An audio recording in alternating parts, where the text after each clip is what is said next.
Hi everyone, and welcome to church this morning. Hope you're having a great morning, and my apologies for another pre-recorded sermon. This was meant to be a YouTube video, but the particular sermon that I really wanted to bring to you guys, first of all, it wasn't on YouTube, it was actually through a podcast ministry.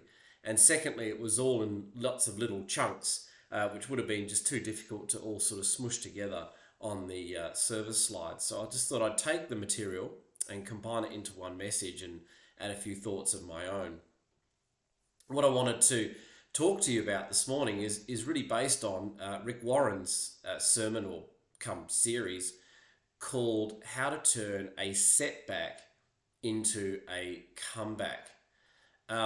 It's an interesting topic and it's encouraged me a lot in the last couple of months, and I hope what we share this morning will really encourage you, especially as Waratah looks towards 2024 and also you individually. I think the idea of a setback is scary at times, but if you really think about it, it's actually setbacks that are required in order to make a comeback. And it's the comebacks that people get known for. In that sense, a comeback makes things better, in a sense, than it ever was. One example of this is the guy by the name of Max Verstappen. He's a Formula One driver. I really enjoy Formula One, but every generation has that kind of once in a generation racing driver, that person who is just head and shoulders above the rest of the field. Michael Schumacher was one, Lewis Hamilton, and now the current one is this Dutch driver, Max Verstappen. But he wasn't always seen as a once in a generation driver. At one point he was seen as a upstart, maybe even a pretender. And one of the things that kind of didn't help him very much was he races for a team called Red Bull Racing. And Red Bull Racing are just a highly accomplished team in terms of just their technical and mechanical expertise.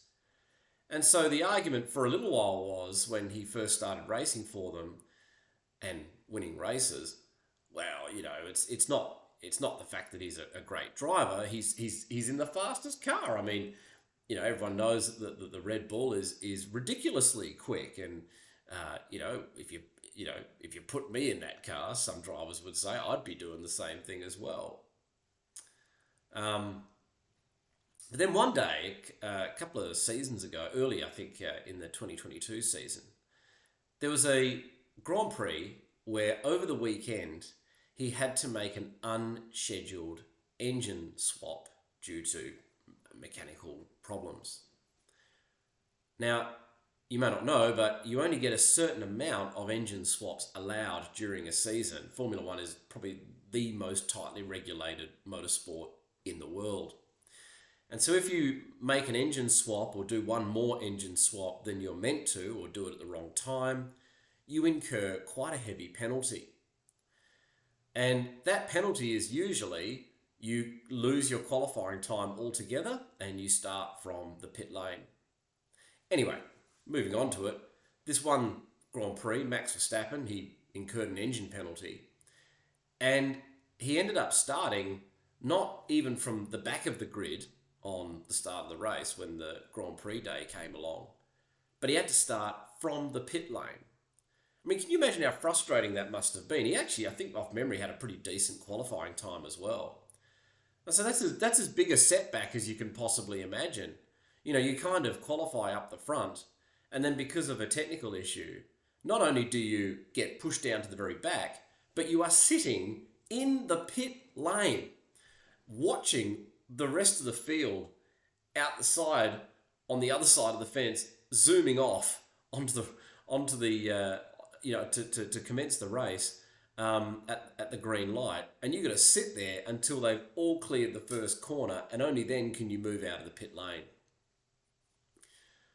Well, I remember watching this race, and what ended up happening was Verstappen, he did start from the pit lane, and then he spent the rest of the afternoon carving up the field to eventually finish 20 seconds in front. It might not sound like much. 20 seconds, I get it's not much in the real world, if you like, but in the world of Formula One, 20 seconds is an eternity. It was amazing.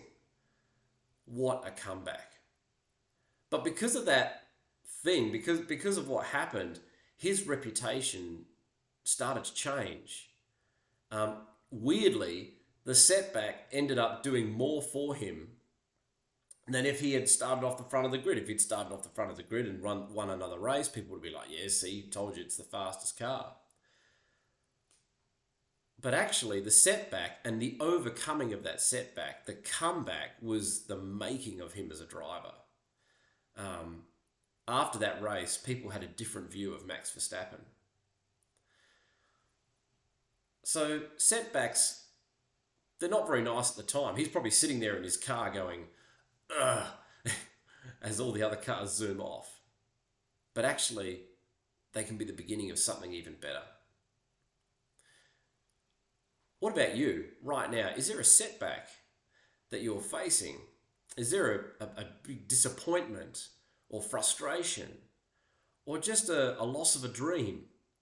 You might be sort of sitting in pit lane at the moment as all the other cars race off and just thinking, God, what are you doing? Well, in our Bible reading this morning, we realise that we're not alone if we're in that space. We meet a group of guys, fishermen, small businessmen, and they're suffering a setback, a big setback actually. There's no social security in the ancient world if you don't get what you need to get, if you don't catch the fish you need to catch. There's only a certain amount of time until there's no more food on the table. But Max Verstappen, well, he's just talented. But for these guys, it's something different. They didn't overcome in and of themselves. Their setback occurred whilst Jesus was in the picture. And that's encouraging because if you're sitting there, it's likely, if you're coming to church, that whatever setback you're going through, it's happening with Jesus in the picture. So let's look at the picture. One day, Jesus was standing by the lake of Gennesaret, and the people were crowding around him and listening to the word of God. He saw at the water's edge 2 boats left there by the fishermen who were washing their nets.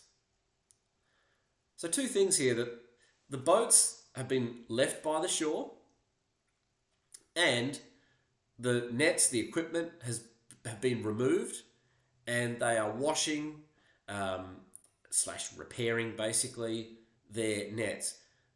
Simple observation. They've given up. That's it. They are done. They are done for the day. After the, or night as it is. After what has happened, they're like, no, that's it. We're going to call it. We need to just move on to something else. Get on with the rest of the day. You ever felt like that? Where stuff just gets so frustrating, you're just like, you know what? I'm done. Done. Just leave it. It's going to get things ready for tomorrow. And yeah, they've given up. But Jesus, he's got other ideas. So often the case, isn't it? He gets into one of the boats, the one belonging to Simon. Notice, of course, that it is Simon in this story, for most of it anyway, not Peter. He's not Peter yet, right?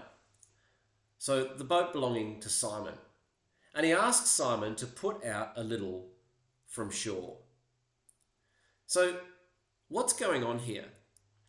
Well, when Jesus first comes to us, he doesn't necessarily say, go and preach the gospel to a third world country, and all. He tends to not do the big request first up. The Lord is well and truly smart enough to know that if he comes to us at the very beginning of our journey with him, and he tells us everything that he's got planned, and all the things that he wants to eventually do in and through us, most of us would probably just completely freak out and run away. So this is the first contact that Jesus has with Simon, and he begins with quite a reasonable request. I say it's reasonable because what is he doing? He's using the physics properties of the water to help his voice carry acoustically. You may realize if you're here early enough on Sunday mornings that when the band's practicing, when there's no one else in the hall, it can seem quite loud. But all of a sudden, when you fill a church hall with 70, 80 or more people, that sound gets absorbed by all the bumps, I guess, of all the bodies and furniture and everything in the room. Sound has to travel through a medium, and the more disturbed, the more intricate that medium is, the more interrupted that medium is by various bits and pieces and bodies and so on and so forth, the harder it is to project the voice. But Jesus is going to get into this boat and sit down. Why? So that his voice is only a little bit higher than the level of the calm, still water. And so he is going to reflect his voice bouncing off the flat water. It helps his voice to carry. So he sits down and he teaches the people from the boat. It's not just about Jesus freaking out that, people might be crowding him. That's not what's going on here. He's using the calm water as an acoustic amplifier. But he sits down in Simon's boat and he teaches people from Simon's boat. Now, we may not ourselves be fishermen, and by virtue of that, we may not have boats, but most people here are working in something. Those who aren't, you might be students, or you might be retired, in which case you live maybe you live in a retirement community and you do certain hobbies and activities. We've all got hobbies, we've all got interests, we've all got professions, etc. Imagine that those things are your boat. And the question I think that this text raises is Jesus in your boat? Is Jesus a part of your business? Is Jesus, have you invited Jesus into your daily work? Have you invited Jesus into your hobbies? Have you put those things on the altar, as it were? Because what happens when we do is that Jesus speaks through those things. We are all, if you like, in full-time ministry. It's just the vessels are different. So get Jesus into your boat if you haven't already. Ask yourself, what is my boat? What do I do? What do I spend most of my time doing out there? And have I made Jesus a part of that? Have I invited his influence and his word into that space? Whatever your boat is, it can be a vessel for Jesus and his word. But something happens then which is very interesting. Jesus finishes speaking, okay, fine. But does he just finish and get out and go, well, I'm done with this boat? No. You see, there's dual purpose, isn't it? He's not just using it as a platform or a pulpit to preach from. He's now going to use that same boat not to just teach people, but to teach Simon something, the owner of the boat. And I want to bring out something here which is so important. Remember, this is all in the context of a major setback, right? As we're going to see in a sec. In order for Simon to learn who Jesus really is, he needs to obey this command. You ready? When he had finished speaking, Jesus said to Simon, "Put out into deep water." Do you know it's possible to have Jesus in your boat, but still be playing around in the shallows? And Jesus can still use you in the shallows of life, but he wants you to know him deeply. And in order for you to know him deeply, he will challenge you to push out into the deep water. What's the deep water? Basically, what is it that scares you? Sorry. Maybe it's a tough conversation. Maybe it is a change of career. Maybe it's a new frontier. Maybe it's starting a new habit or giving over more time to be with God. I don't know what it is. But search your heart. Ask him the question, Lord, what is the deeper water that I'm avoiding? Because deeper water implies risk. You don't really know who Jesus is without walking with him through the context of risk. You know, the people that I respect the most, always have done in ministry, in churches, are those who will take a risk to know God more deeply. It's amazing to watch how those folks are transformed. He wants you to take a risk with him. And he says something to Simon which is extremely important. He says two things. First one, which we've covered, I want you to push out into deeper water. And the second thing he says, and let down the nets for a catch. Jesus does not say, Simon, let's go fishing. That is the process. He says to him, let down your nets for a catch. That, the catch, is the result. Simon, I am calling you to trust me for the result, not the process. Right. Jesus knows that there is going to be a catch. That's the result of the letting down of the nets. But Simon says, stand on one leg. No, I'm kidding. Sorry. But Simon says, Master, we've worked hard all night. Notice the difference in language here.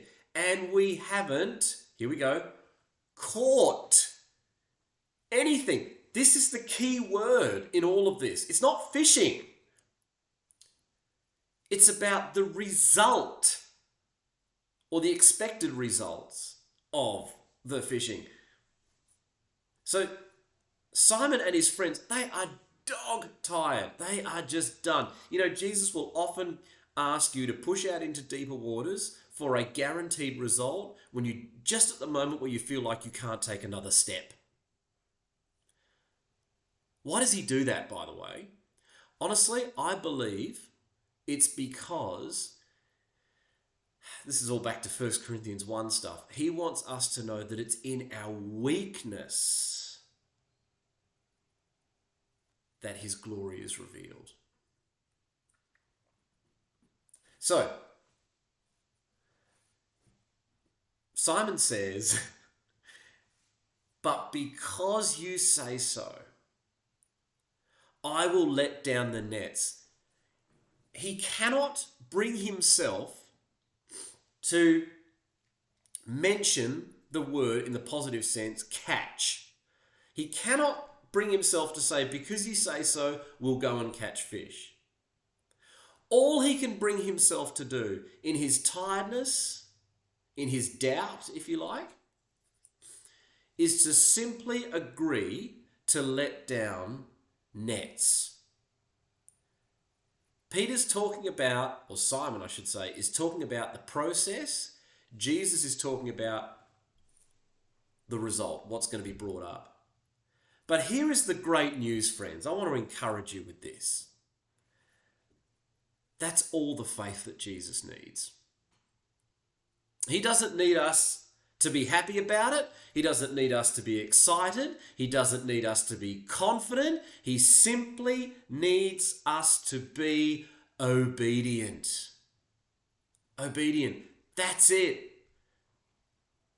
He's not standing there going, oh, for goodness sake, Simon, can't you see that I have guaranteed the result here? No. No, there's no rebuke. I think Jesus is just proud that Simon's said, okay, you know what? Because you say it, I will let down the nets.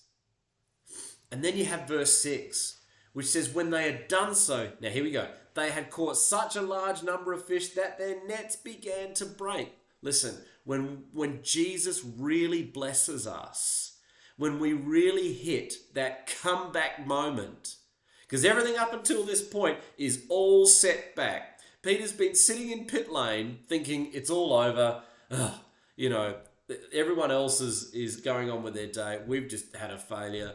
And then boom. Oh, I'm finishing 20 seconds in front of everyone. The turnaround is so huge. When Jesus blesses us, he does so in a way that pushes us back into community. Be wary of people that have, quote, enormous experiences of Jesus and then exit community. That's not an experience of Jesus. When Jesus really speaks deeply into us, when he blesses us, it impels us back towards community. They caught such a large number of fish that their nets began to break, so they signaled their partners in the other boat to come and help them. All of a sudden, it's all hands on deck. I believe that Jesus has a blessing in store for every church that is going to require all hands on deck. That is going to require his people to be loving each other and working together in unity. That's going to require community. Jesus blesses us in ways that impel community. But the boats get so full that their nets began to sink. And I just think this is an interesting note, because for me, I read this and I think, what if this is almost like a picture of life, isn't it? These dudes, they got everything they'd been wishing for 24 hours ago. 24 hours ago, they're probably thinking, man, what if I won lotto? You know what I mean? Like, what if we caught enough fish to settle every debt, to, what? And you know what? And they get it. And they get it. And so what happens when they get everything they'd ever wanted? What happens? It nearly sinks them. It nearly sinks them. And when you realize that when you get everything you could ever want, it might actually not be the best thing. It helps you to fall out of love with it, and you're free to move on to something else. Because it's hilarious to me. Eventually, at the end of this story, they leave everything and follow Jesus. What about all the fish? Isn't that going to stink up? Can you imagine the smell of the beach? Pew! Thousands of fish, just rotting on the seashore. I mean, the crowd's there, I guess. They're probably, oh yeah, I'll grab that for lunch. Anyway, they got everything they ever wanted, and it nearly sinks them. But I think that's part of why they can, you know what? We just got everything we wanted, and it's not all it's cracked up to be. We can walk away from it. We're nearly done. Now appears the first time in the text where the name Peter appears. When Simon Peter saw this, he fell at Jesus' knees and said, "Depart from me, Lord, I am a sinful man." What's going on here? I said that we discover who Jesus really is in the deep water. And that's exactly what's happened. Simon Peter has discovered who Jesus really is in this deep water. And who is he really? He's God. Nothing less than God. And as a good Jew, Simon Peter, he's fully aware that, no man can see God and live and all that stuff in the Old Testament. I mean, he is overwhelmed. He is overwhelmed with the reality, not of the catch.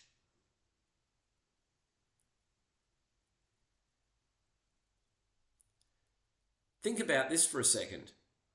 He is falling on his knees and saying, "Depart from me, Lord, for I'm a sinful man," while his boat is in the middle of sinking. He couldn't care less. That is how overwhelmed with the truth of who Jesus is that he is.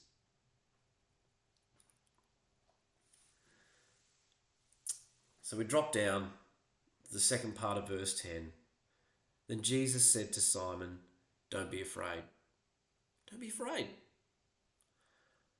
From now on, you will fish for people. And you got to be thinking in the context of this story that whole kind of "don't be afraid, you're going to be fishing for people" surely contains some guarantee of success in that. When we do evangelism, when we speak out our faith, when we talk about the gospel, do we really expect success in that? I think we should. So they pulled their boats up on shore and they left everything and followed Jesus. Just to wrap up, for Waratah, for yourself individually, I doubt that God is calling us. Maybe he is for some of us, maybe, but seldom does God say, leave absolutely every single thing. But often God will say that there is something that you're holding on to. There is something that he is calling you to leave behind in order to follow Jesus. So what's in your boat? Is Jesus part of that?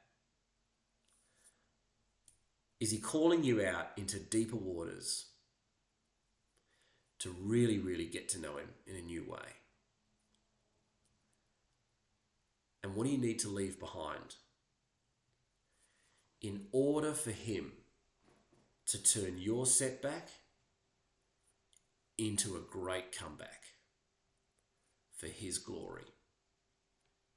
Be blessed today. Catch you later. Bye.